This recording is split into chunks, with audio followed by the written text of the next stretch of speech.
there, Joey, it's Joel Pound McJuggerNugget's here, and we're having a baby! Here it is! Look at that, guys. That came out of me into her. That's our little baby. So the YouTuber influencer Jesse Ridgway, also known as McJuggerNugget's, recently found himself along with his partner in a controversy surrounding the abortion of their unborn child. So for anyone that hasn't been following this, I'm going to lay out the details as I best understand them, and also point something out which I think most people responding to this, and there's been a lot of response to it, a lot of criticism, I think most people have missed this point. So first, let's go over what actually happened. So in a video on his channel, Jesse and his partner reveal that they are pregnant. They celebrate like any other couple would, but because they are an influencer couple, they obviously film everything. So they documented that whole finding out and the whole process of telling people. But then sometime later in another video, which again, the full thing was documented in the video, they were planning a gender reveal announcement and they were going to video it. But as part of that, they actually found out in the moment of videoing the gender reveal that the unborn child was actually at a really high risk of being born with Down syndrome. So you can see what that looked like. Here's a summary of the clip. He's ironclad. His cheeks are red. His cheeks are red. What does that mean? I don't know. Don't look too far into it.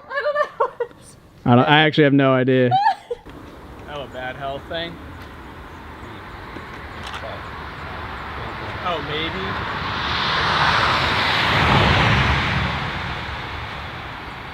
Maybe I'll hear it? Yeah. Okay. I'm not going to hear anything like that. Oh, no. Maybe film it.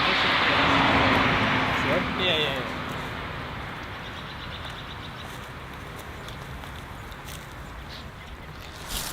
All right. So Jeffrey said there is a result. We were just about to film, but he's like, so you did see a health thing? Yeah. What was it? High risk of Down syndrome. Really? Probability 19 out of 20 people that have this chromosomal makeup on this test have Down syndrome. So it could be nothing. Said 19 out of 20 have it. Yeah. Yeah, Jeffrey said, and I don't, maybe you could speak to this, but there's a Down syndrome chance for the baby, but it's like 95 out of 100% chance.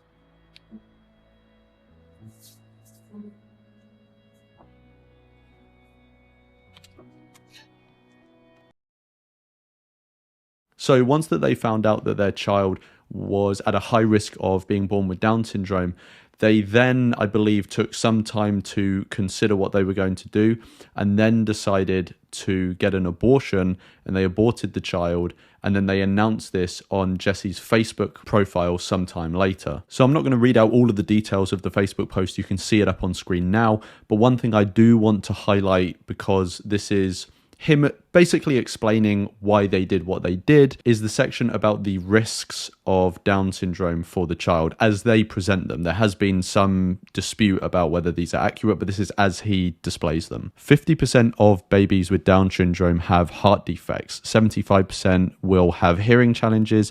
Over 50% will have vision problems, impaired immune function, developmental disabilities, learning disabilities, delayed physical development, poor muscle tone, structural issues with face, decreased lifespan, etc. Sadly, the list is long. Feel free to look it up.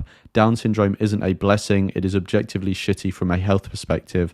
I didn't realize just how rough it is for the child, let alone the family. More often than not, they would be fully dependent on others for the rest of their life. And after they had announced that they aborted the child, there was a massive backlash to this, with many people creating response videos and content, and many just lay people leaving comments on their social media post. Now, the main thing that I want to do in this video isn't just to join in the criticism with them, even though I think many of the criticisms are completely valid. The thing I want to do is take this case of an example of human life being treated very frivolously, and we will go into detail a bit about how they treat human life frivolously, but I want to use this case as a reflection back on ourselves about how actually most of us treat human life and life in general quite frivolously, without even really noticing it. And I think it's extreme cases like this that we can use to reflect upon the own way that we view and treat life. So just to quickly cover this base, to look at a bit of how they treat human life frivolously, even in the announcement of the pregnancy video, just the way that they talk about the creation of a child. This is a whole human life you're creating, and I don't think they're unique to this. Many people speak about it in this way. But take the example of the clip that I included at the start of the video, where he talks about how the child was made. Here it is! Look at that, guys.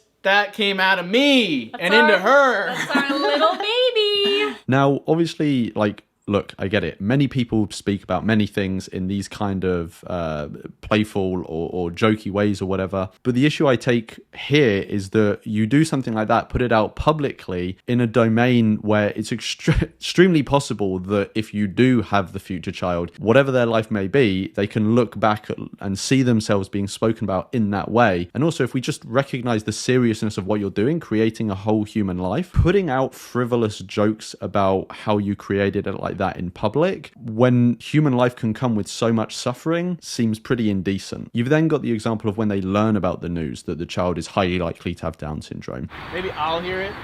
Yeah. Okay. I'm not gonna hear anything like that. Maybe slow.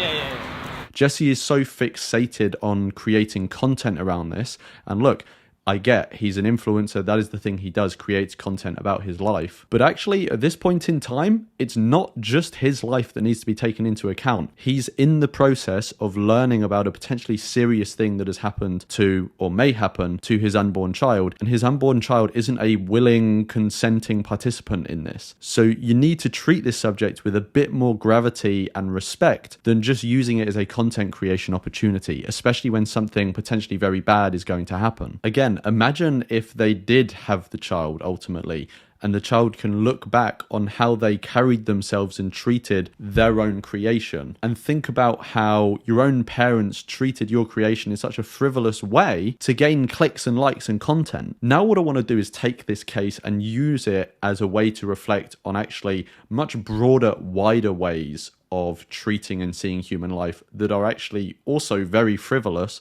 but people don't seem to notice. Because yes, this case of Jesse and his partner aborting the child is an extreme case, but it isn't the only case of human life being treated very frivolously. And what I'm talking about here, the main thing I want to get into, is one of the main ways that I think we treat human life specifically very frivolously is simply by creating it a tool. People are outraged by the ending of this life and just the ending of life generally, and yet no scrutiny or hardly any scrutiny is paid to the starting of life, which is the very thing that facilitates the ending of life. People are outraged about this case because it's an extreme example of how people treat life frivolously and can just be chosen to be created and chosen to be ended when people want. But actually, all procreation is just that. We are just choosing to create a whole life, a completely separate person, because we want to. People create children for emotional fulfillment, or because they want to fit in, or because they don't want to be lonely, and in some cases because they want to have someone to work for their business. Or maybe they want a legacy, or maybe it's just an accident. We live in a world where half of pregnancies are unintended. This is not the sign of a species that takes human life seriously and doesn't treat it frivolously. So this frivolous use or view of human life is a wider issue. We can't just pin it on people like Jesse Ridgway and his partner. Again, when you're creating a life, you're creating a whole new person.